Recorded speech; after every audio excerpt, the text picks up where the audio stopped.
today with me, I have Kyle Quinn, who's our Director of Strategic Accounts, and Kyle will be leading this webinar today. So, just at a high level, just so everyone is aware,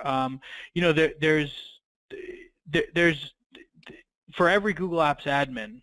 So just before we get going, the next webinar series, the next webinar will be on October 29th, and it will be covering 5 ways your job will change in the next 5 years. And I think this is going to be a very interesting topic for us. This is much more bigger picture than the webinar today. The webinar today is going to be very tactical. I think you're going to be able to take a lot of what we show you today and put into practice immediately. The next webinar is going to be much more strategic, higher level, and really talking about what you can start doing day in, day out to plan for the long-term kind of evolution of the cloud IT professional role. And this is data that we've gathered through a variety of surveys, interactions with customers, one-on-one interviews, and we feel like there's some really interesting data to share with the group. So again, for everyone who's joined today, thank you very much. If you'd like to register for the next webinar, you can go to bettercloud.com/5ways. You can see the URL there at the bottom of the slide. And now to focus specifically on today's webinar. So you are all very busy. We know that. We are working with tens of thousands of IT professionals around the world. We know that you're extremely busy, whether it's your Google Apps domain that you're in charge of managing and securing, or whether that's your other cloud application, your cloud storage system, your ticketing system, your web conferencing system. You have a lot on your plates, and there you can definitely go very deep in Google. There's a lot of management, security, administration, reporting to be done on a day-to-day, week-to-week, month-to-month basis. But what we decided to do today is focus on the 10 numbers that if you focus on these 10, if you're alerting yourselves when these numbers change, if you're monitoring these numbers, if you're setting policies around these numbers, if you're training your users around the importance of these items, we believe that will keep your domain generally healthy. And so this is again through many years of experience that we've had in this space with customers like you, and of all sorts of shapes, sizes, geographies, and I believe that these 10 numbers really reach across all customers and are important for everyone, whether you're a 10-person company or a 50,000 person company. These numbers are all extremely impactful, important, and key for you to know. So with that, I'm going to hand this off now to Kyle. Like I said, Kyle's our Director of Strategic Accounts. If you've been on these webinars in the past, you've heard from Kyle. He has many years. I think he was one of the first people ever to deploy Google Apps in the world, one of the first Google Apps certified deployment specialists in the world. And so Kyle has a lot of experience in this space and will share some of what he's seen, what he's learned, and these 10 numbers that you should be keeping an eye on and paying attention to. So with that, Kyle, I will hand it off to you. Great. Thank you, David. I'm excited about today's webinar. I think we've got a lot of great things to cover. As anyone who's been on these webinars knows, we always have a couple polls in here because we really want to get the pulse of what's going on. So the first poll is about which aspects of domain security are you most concerned about? It looks like the leader, it was 69%. We had about 80% voted, but 69% of you say Google Drive security and control is a major concern. The next following, fairly close behind at 55%, was user account management. Third-party apps was at 41%, and then mobile device was at 36%. So it seems like all 4 of those are definitely big concerns, and all 4 of those are things that you guys are worried about and thinking about. So, which is great because I think we cover aspects of all of those in our webinar today.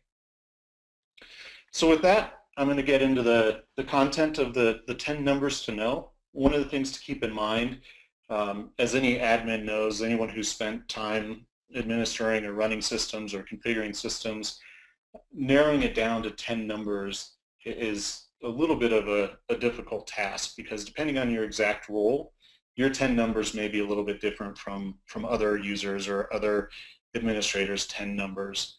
We think that through our surveys and through polling our customers, other people in the Google ecosystem, other people in cloud ecosystems, that we've narrowed it down to the 10 biggest numbers that really go, as David said, across all aspects of customers, whether you're a 20-person organization or whether you're 20, 30, 50,000. We think these 10 numbers apply to you.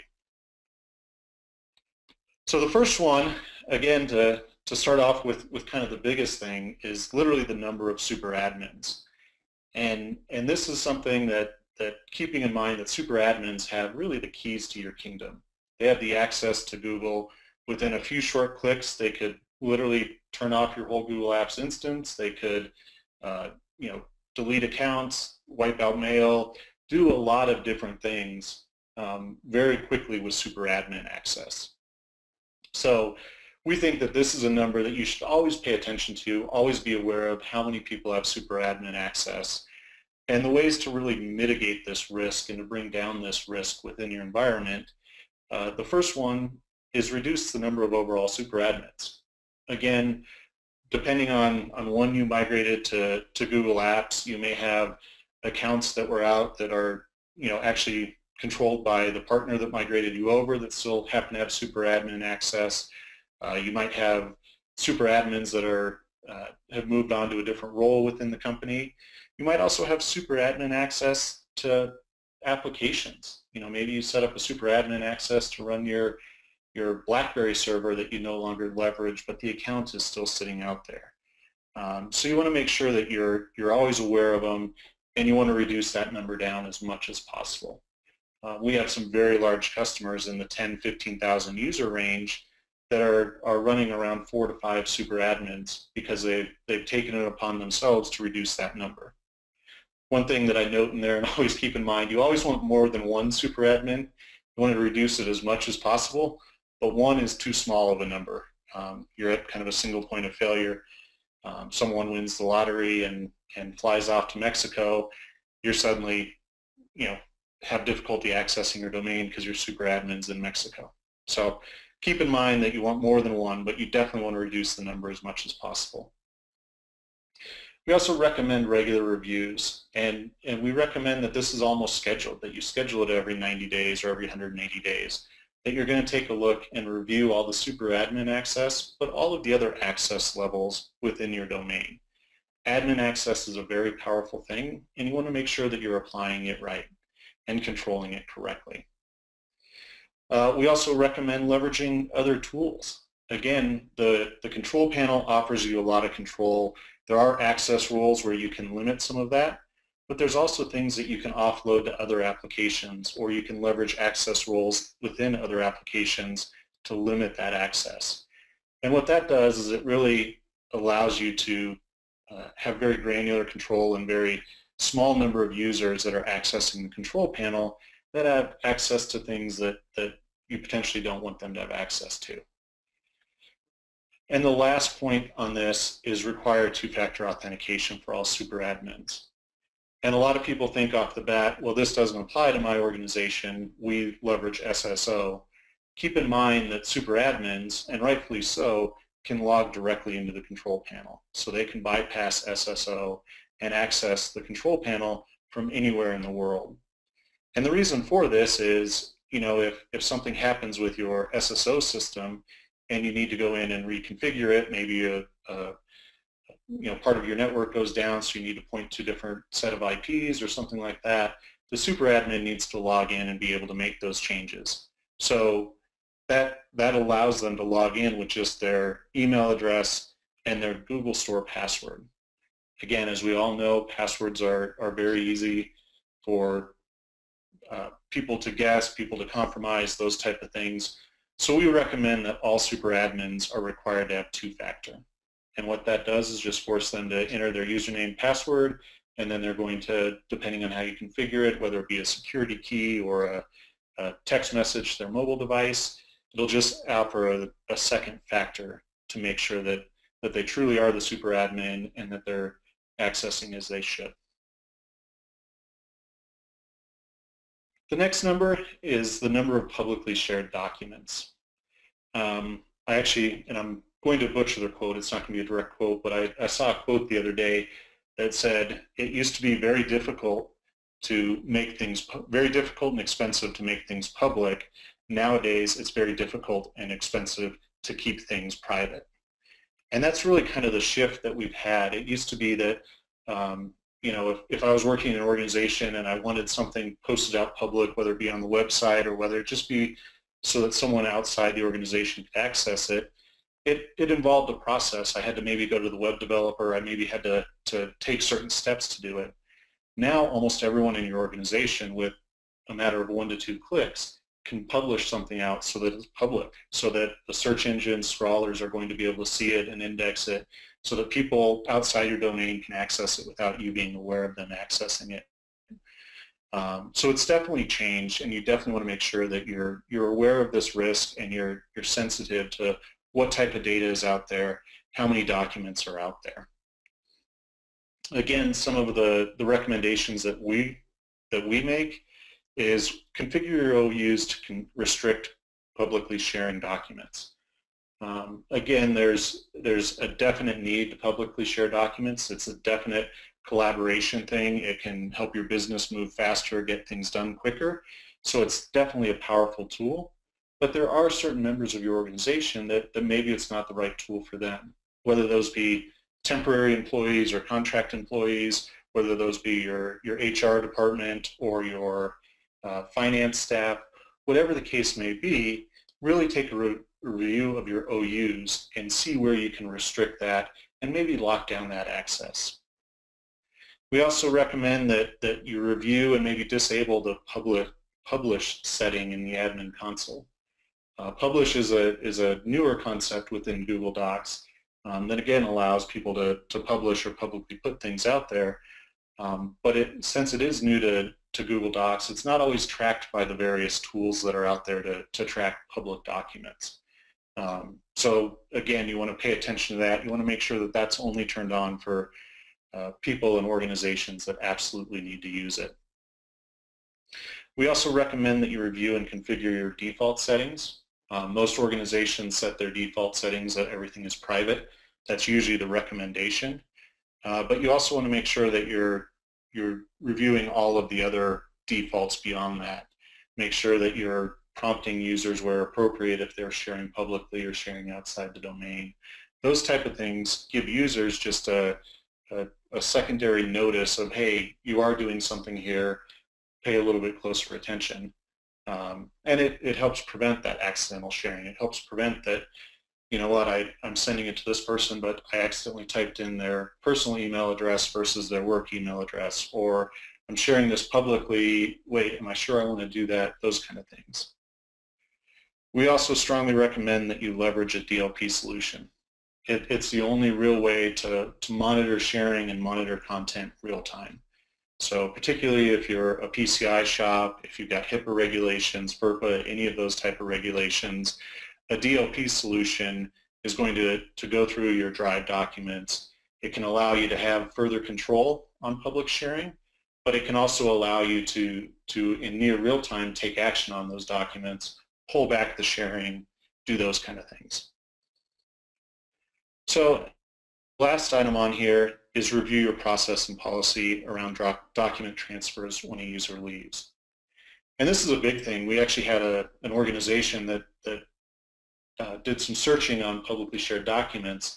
They found a user that had a large number of public documents, and when they went and addressed that with the user, he said, no, someone's accessed my account or something has happened.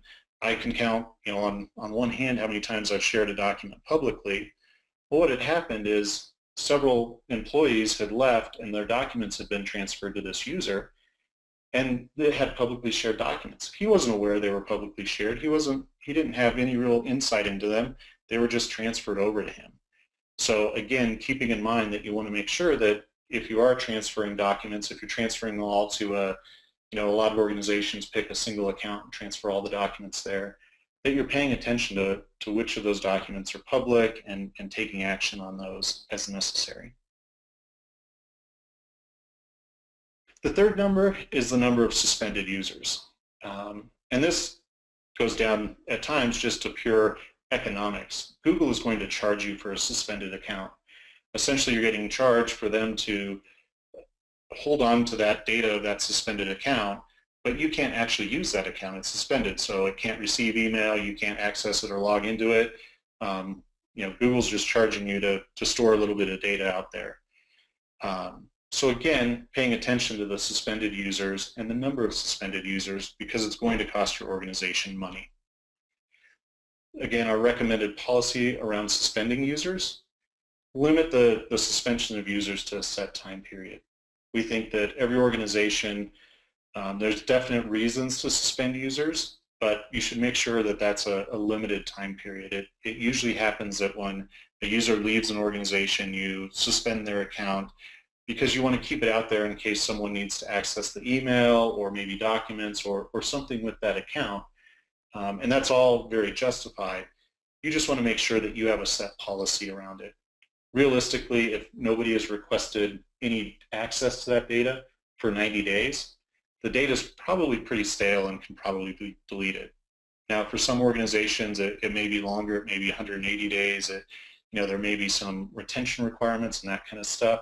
But again, we recommend that you meet those through Google Vault or through other backup solutions rather than just suspending the account and keeping it out there for, the 7-year retention period or whatever the case may be. Again, we also recommend that as soon as possible, if somebody else needs that data from that suspended account, that you actually transfer that data. As we discussed in the last slide, transferring documents to the appropriate people, maybe transferring sites if they have sites. There also may be group ownership. We've had a lot of issues in the past. I have at my previous position where there were calendars that a user had created. Maybe it's a departmental vacation calendar or something like that. When the user leaves, you suddenly lose access to this secondary calendar or lose ownership access. So you want to make sure that you transfer all of that data out of those accounts before you delete it. But that can also speed up the deletion process, because if you have a set plan around how you're going to transfer all those items and how you're going to get them into the right place, then the data is essentially out of that account other than the email, and deletion can happen quickly. Also along those items, make sure you remove access to cloud apps. So if they have mobile apps that are accessing or browser plugins, anything like that, you want to make sure that you remove that access. We also recommend that you delegate email access and set an auto reply for users. This allows your organization to, anyone who's reaching out to that user that used to be in your organization, it allows them to still get an auto reply that tells them what's going on. It also allows other people to access that email account. Keep in mind that as a suspended user, you can't delegate access, you can't access it, you can't have an auto reply. So again, that goes into your overall policy of what you do with accounts, and a lot of organizations have moved to the process of restricting access to the account but not actually suspending it up until the point that they delete it. And we recommend that overall that you monitor this number with regularly scheduled reports. Again, when your renewal comes, when you're reviewing IT budgets, this is a number that is going to affect your bottom line. You're paying for these accounts. The more you can control them, the more you can make sure that this number is minimized, the more money you can save your organization. The fourth item on our list of 10 is the amount of unused storage. There is a portion of you guys that are on Google Unlimited. You can zone out for the next couple minutes as I discuss this, because this doesn't necessarily apply to you. You have unlimited storage. But for the majority of companies that are not on unlimited, unused storage is a big item to keep track of. It's a big item because sudden jumps in storage usage, users that are continually exceeding their storage limit, there's almost always something going on there. if suddenly they go from using half their storage space to within a couple weeks fully utilizing their storage space, that's probably something you want to know what's going on with that account. What is that account doing different over the last week? And is it a true business process that maybe we need to review and make sure the business process is correct? Or are they doing something they shouldn't do? I talked to one gentleman at an organization who had run out of space, and he had uploaded all of his music and video files up to Google Drive, and he wanted them to be on Google Drive so that he wasn't using bandwidth when he listened to them at work. I had to explain to him that he still was using bandwidth. They're in Google Drive, stored in the cloud, and still coming across, and that maybe his MP3 collection didn't really need to be in his work Google Drive instance. So again, you want to pay attention to these numbers. Make sure that you have reports built out that you're leveraging so that you get notified of this. The end user gets notified of this. You know, they get a bar on the top of their screen when they start getting close. But you want to make sure that you're aware of it and you can proactively deal with it. We also recommend, if you're not on Unlimited, that you create a policy for users requesting additional space. Again, as users start to get to their space, they tend to either be a true business purpose, you know, maybe they're in charge of creating videos for your website, so they have a large amount of video content stored within their Google Drive. Maybe they're the account that is receiving all of the transferred documents from other users, so their drive is growing rapidly. Whatever the case may be, there's a lot of legitimate reasons for needing additional space. Make sure you have a policy in place so that users can request it and you can assign it appropriately. And also make sure that in that policy that you're reviewing the reason for the additional space. Simplest one is an email retention policy. I know from my past migrating emails, there's people that keep every single email they've ever gotten, and they've got, you know, 17, 18 years of email stored in their email account. And a lot of admins kind of think, well, we only moved over to Google Apps 3 or 4 years ago. They can only have 3 or 4 years of email. Well, most users, either whether your organization migrated it up or if email is very important to them, some people may have figured out their own way to get that email up. I've literally seen people that have gone into their old email system during a migration and emailed themselves every single message from their old email account. So you want to pay attention to those kind of things and make sure that you have a proper email retention policy and that it aligns with your business. We also recommend leveraging a tool that allows you to monitor the file types. Like I said before, you know, MP3s, MP4s, you know, there's a lot of file types out there that, although they may have a perfectly legitimate business usage, a lot of times they're just users that are storing things up there. People may be storing music, they may be storing, you know, family pictures, those type of things. You know, educating users on that, being able to identify those users and send them an email that says, hey, you know what, you can, if you want a place online to store all of your family pictures, you can sign up for a free Gmail account and do it from there.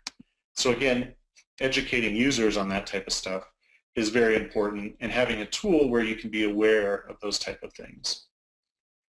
And for the third slide in a row, I'm hitting the transferring of ownership of documents. Make sure you have a good policy around that when users exit. And the last one, the easiest way to save space is convert all your documents from Office documents to Google Documents. Google Documents don't count against your space or your storage. So if all you have is Google Documents, from a drive perspective, you're not leveraging any of your drive space. You're still at 0%. Now keep in mind the number is your email and your drive and together, but if you can convert everything to a Google Doc, it really helps save you on space. The fifth item is the number of cloud applications. We've hit this a little bit on some of the earlier slides, but an area that is really growing and growing rapidly are third-party apps, whether they be mobile apps, whether they be browser plugins, whether they be custom scripts. All of these type of cloud applications potentially have access to your domain's data.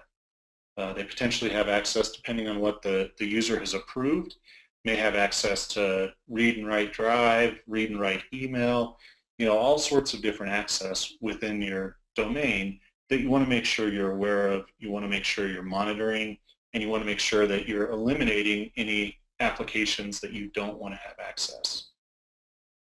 There's a couple different ways to gain some oversight and control.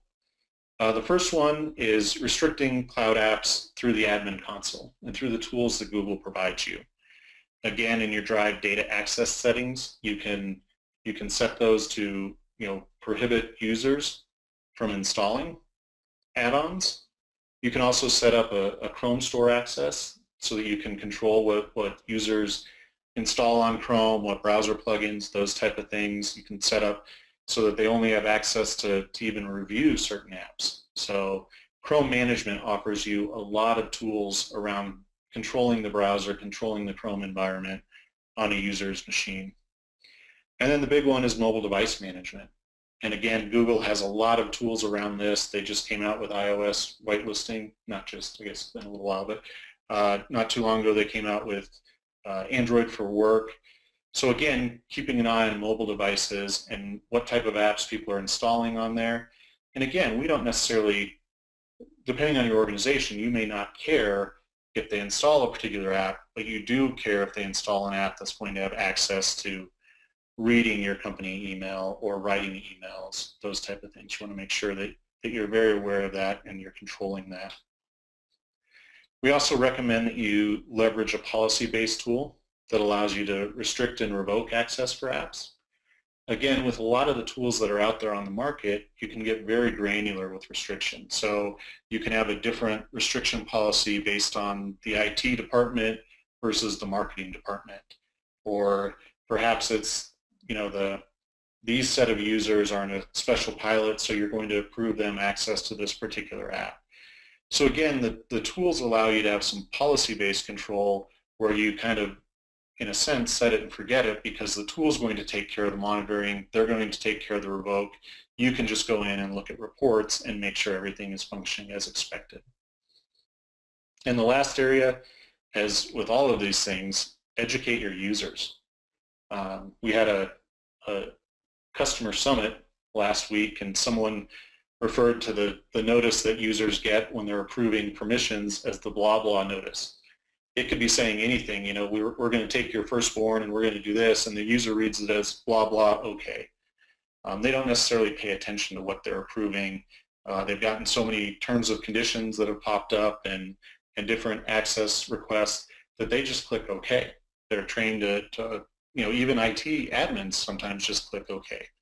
So you want to make sure that you educate your users, that they know what they're approving, and that when they install a game that has email read and write, that maybe that's not the best thing. Maybe you don't want to give Angry Birds access to read your corporate email. I don't think Angry Birds actually reads your email or has access, but for example. Our next poll question is, how many cloud applications does your organization use? Go ahead and close the poll. Thank you again for responding. We actually had 1% that are at 0. We had 44% that are using 1 to 5 cloud applications, 25% that are using 6 to 10, and 18% that are 11 plus. We also had 11% that said, I don't know, and that doesn't surprise me at all, because the way the cloud has grown, it's tough to know how many different cloud applications are in your environment, particularly if they're applications that you may not interact with. Maybe they're financial applications or manufacturing applications that aren't really where you focus. So again, thank you guys for participating in the polls. They're very helpful for us, and they help guide our webinar series, as well as some of the other things that we do. Number 6 is a big one, the number of mobile devices. As mobile gets more and more prevalent, it's a much bigger concern. Almost everyone who has a Google account will access it via a mobile device. As organizations tend to move more and more towards the type of bring your own device policies, or even if they're not necessarily going to bring your own device, a lot more organizations are allowing users with the devices, even if they're corporate owned, to install non-company apps on those devices.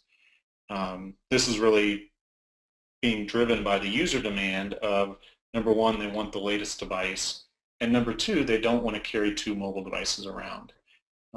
Maybe I'm showing my age here, but I remember the day when I had a corporate BlackBerry and then I had my own phone, and I carried both of them. And the reason was because I had to carry the corporate BlackBerry for my email access and that type of stuff, but then I wanted my phone to use for not only my own personal calls, but the things that I wanted to do on the mobile device. That's merging a lot more and more, and people only want to carry one device. They want to have access to both their personal stuff as well as their corporate stuff on a single device. Again, the way to properly configure access, in our opinion, is to leverage things like Google's Android for Work. It offers you a lot of tools around configuring those devices and configuring an area in those devices that essentially kind of walled off to the corporate apps and the corporate portion of that device. It allows you a lot more separation within that mobile device. There's also the iOS whitelisting of apps. Again, this provides you on the iOS devices the ability to whitelist apps that basically say, you know what, Google Drive is going to be a whitelisted app, and that's going to be corporate centric. And then when you remove that policy, it removes that app with it and that access with it. So again, great additional controls that allow you to control this.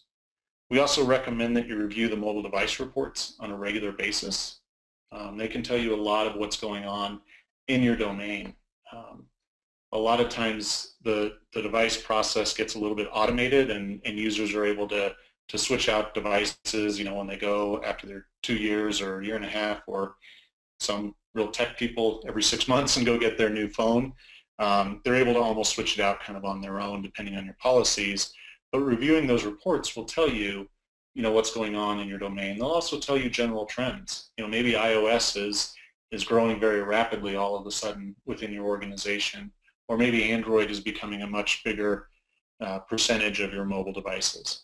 So reviewing those reports, reviewing also who has access, and making sure that that's configured correctly, that you don't have any, you know, former employees that still have access or still have an iPad that they connected to your domain, you know, 6 months before they left, and maybe haven't really used, but it's still got access out there. Again, educating users on how to secure their device and how to establish clear policies. So one of the biggest issues is devices getting stolen, or devices being, you know, left at a restaurant, maybe left on an airplane. You know, I've heard so many stories of doing that. So you want to make sure users know how to secure that device. Make sure that you're enforcing that it has to have a password. Make sure that you're encrypting the device if necessary. Taking those steps to make sure that the users are number one, aware that there's corporate data that's very sensitive on their device, and number two, that they're taking steps to secure it. Also, if you want even more granular control, you can leverage some of the MDM tools out there. And they give you a great to really control the majority of everything on a mobile device, and give you very granular control, of wiping a device, so you can do kind of selective wipes, those type of things that the MDM tools are very good at. So keep in mind that there's multiple versions of MDM tools out there, and if that's the type of control that your environment needs, I would definitely recommend looking at those.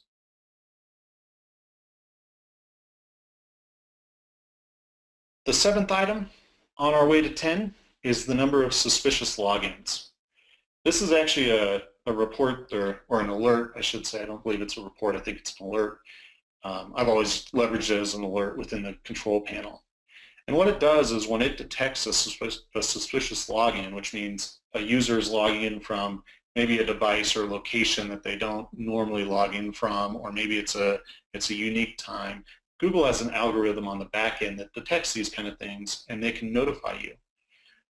Again, it's a very powerful tool. We recommend that you you pay that, number one, you enable it, but number two, you pay close attention to it.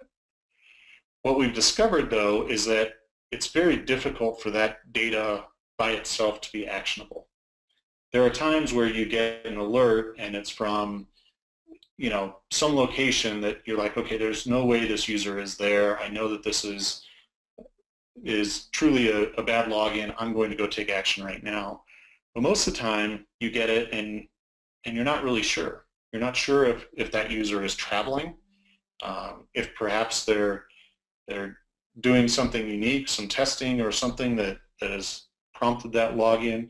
You don't really know whether that data is actionable unless you have some other insight. So what we recommend is that you set up a plan and a process of how to handle the suspicious logins.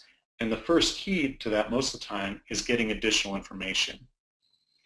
The first piece of additional information is reviewing the email logs. If you get an alert for a suspicious login and then you suddenly see them sending out 100 emails, that again triggers you to, okay, maybe there's something else going on here. Maybe we need to shut down access to this account right now and figure this out. Also, drive sharing reports. Are they suddenly taking every document and turning it public? Again, actionable intelligence that's going to tell you, okay, there's more than just them logging in from a unique location or from a different device. Having calendar access to be able to pull up that user's calendar and say, okay, you know what? It says right here they're on a business trip to, Paris. Okay, that makes sense. Or they're on vacation. Okay, it makes sense that they are, logging in from a unique location. So calendar access, again, gives you some additional information that can help you determine whether it's a true suspicious login or just something unique that user is doing in their day-to-day business. Again, like I said at the beginning, detailed response policies so that you kind of follow the same steps on every suspicious login so that you're number one, not ignoring suspicious logins, but that you have a set group of tasks that you do to determine, is this truly a suspicious login or is it not? So again, we recommend that you review those, you keep an eye on any suspicious logins, and then you gather other data to make sure whether or not this is actionable or just part of someone's daily job. The 8th number in Google Apps domains is the number of users forwarding email. And again, there are lots of justified reasons for users to forward email. Maybe it's a user that's left the organization and you're forwarding their email to their replacement. Maybe it's a user that's going to be on sabbatical for a couple weeks, and so they have their coworker filling in for them. Those type of reasons. What you want to do is you want to make sure that it's not the reason that a lot of users forward email. Maybe your system is locked down that you can only access it from an approved device, and they're going on vacation and don't want to carry their laptop with them, so they forward their email to their Gmail account. Those are the type of things that you want to be aware of, you want to be aware of early, and you want to address quickly. So our recommended management methods, disable forwarding in the control panel for OUs that don't need it. Again, if you have a contractor OU or a temporary employee OU, disabling forwarding there probably makes sense.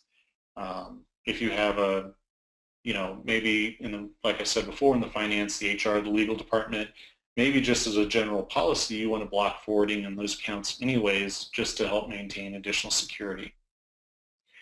We recommend that you regularly pull a report and review anyone who is forwarding email. And particularly if you can pull that report and then sort it by who's forwarding email outside of the company. It's probably not as big of a risk if they're forwarding email to someone else in the company. Potentially it is, but usually not as much of a risk as if they're forwarding it to someone outside, if they're forwarding it to a Gmail account or some other type of account outside of your control. You also want to review any filters that could forward a message. A lot of times users will create a filter that, depending on the text of a message or something like that, it forwards mail out. Maybe something fairly innocuous, maybe something that when it says soccer, because their soccer team gets stuff emailed there, that it forwards it to their personal account, something like that. but you want to make sure that you're aware and you're paying attention to those things. And then again, always pay particular attention to users who have left the organization. You want to pay attention to when they turned on forwarding, if they did. You want to make sure that forwarding is disabled. If they forwarded all their email to their Gmail account the day before they left, you want to make sure that you disable that right away. The 9th number is the number of public groups. Groups is a great way to collaborate and communicate amongst your organization and even outside your organization. But you want to make sure that your users, if they're configuring groups, or your administrators, if they're configuring groups, are configuring correctly and they're not exposing information out to the public. So the biggest thing to secure this is educate your users on group settings. If you're going to allow users to be owners of groups, which is great because it offloads some of the workload from the IT staff, you want to make sure that they fully understand posting permissions and what that means if you have a group that public can join and anyone can post, that there's potential that people are posting things in there that you don't want. You also want to make sure they're aware of archive options. Archiving means that everything that's posted to that group stays in that group and is searchable and accessible to anyone who joins that group. So you want to make sure that you've got that configured correctly. And then moderation settings. Again, you don't want necessarily everything posted to a group. You want to make sure that you moderate it, reject some things that are maybe inappropriate, maybe unprofessional, whatever the case may be. We recommend that you schedule regular reviews of all your group settings. It's as easy, depending on what tools you have, it can be as easy as pulling a monthly report and just looking down columns and reviewing, confirming that nothing is set inappropriately. And you also want to closely manage group ownership. Group ownership gives you, again, kind of the keys to that group. You can actually change the group's email address, you can change all the settings, you can do a lot of different things once you're an owner of a group. So you want to make sure that you closely monitor that, closely manage that. And the 10th and last item is keeping track of the number of docs containing restricted data. Depending on what type of organization you are and the various business types, you can have all sorts of restricted data. And it could be PCI, PII, HIPAA, any of those type of requirements, but it also could be intellectual property, it could be the company's secret sauce, whatever the case may be. You want to make sure that you're keeping track of the docs with that type of data and you're controlling it. Again, as I've said with almost all of these, education of the users is very important. Making sure that they understand when they share publicly what it means, when they share public with a link, what it means, when they share outside their domain, what it means. We also, again, recommend that you leverage a DLP tool. This proactively monitors sharing. So it's not that you have to once a week go through and review all these things. You can proactively have a tool that's going to do it in near real time, 24 hours a day, 7 days a week, keep track of this data, and take action on it directly. The minute someone shares it out, you can have the policy take action and pull it back very quickly.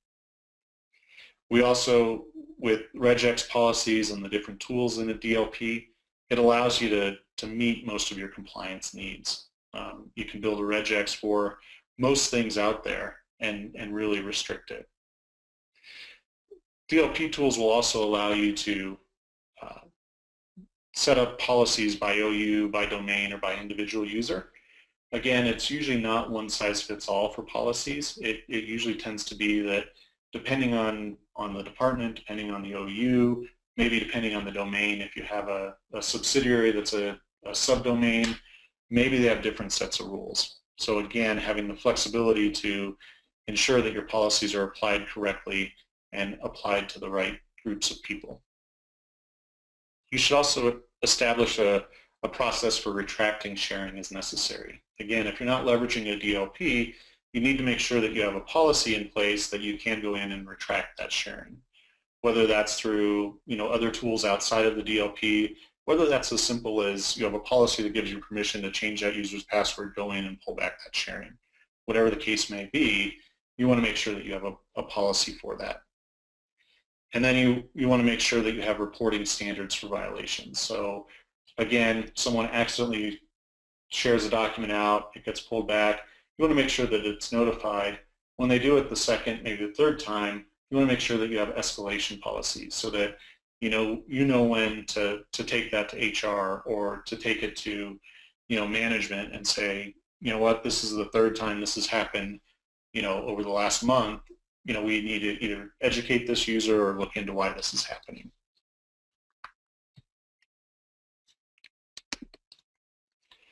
All right, and to recap, those are, again, the 10 numbers that we've kind of determined through our research that we think every admin needs to know. Again, super admin, publicly shared docs, suspended users, maintaining and tracking storage, tracking all of your cloud applications, tracking your mobile devices, suspicious logins, mail forwarding, public and groups in general, and then docs containing restricted data. Again, as I said before, there's probably 100 numbers that every admin keeps track of on a regular basis, and depending on your particular position and your particular organization, you may have 10 numbers that bubble up more to the top from you, but we feel like this was broad across multiple sizes and multiple types of organizations. So next steps. Hopefully this was educational. If you have further questions, feel free to reach out. We're more than happy to discuss any of this in more detail. We also want to make sure that if you're interested in some of the tools we talked about today, you can sign up for a free 30-day trial of BetterCloud. BetterCloud can't address all 10 of these. There's a lot of it that can be done through the Google Control Panel, but there are some features in BetterCloud that really help you manage some of these numbers, help you report and control some of these numbers. So if you're interested, please install and review BetterCloud. And the other ask that we have is that if you're interested, register for the next Cloud IT webinar. And the next one is 5 ways that your job is going to change over the next 5 years. And it should be incredibly interesting. I've looked at some of the research and stuff that they're already pulling together for it. And it really is going to be a great webinar. So I highly recommend that you join and attend that. And again, there's my email address. If you have any questions and would like to reach out, please do. And I think with that, we will conclude the webinar. Thank you again for attending, and we look forward to talking to you at future webinars.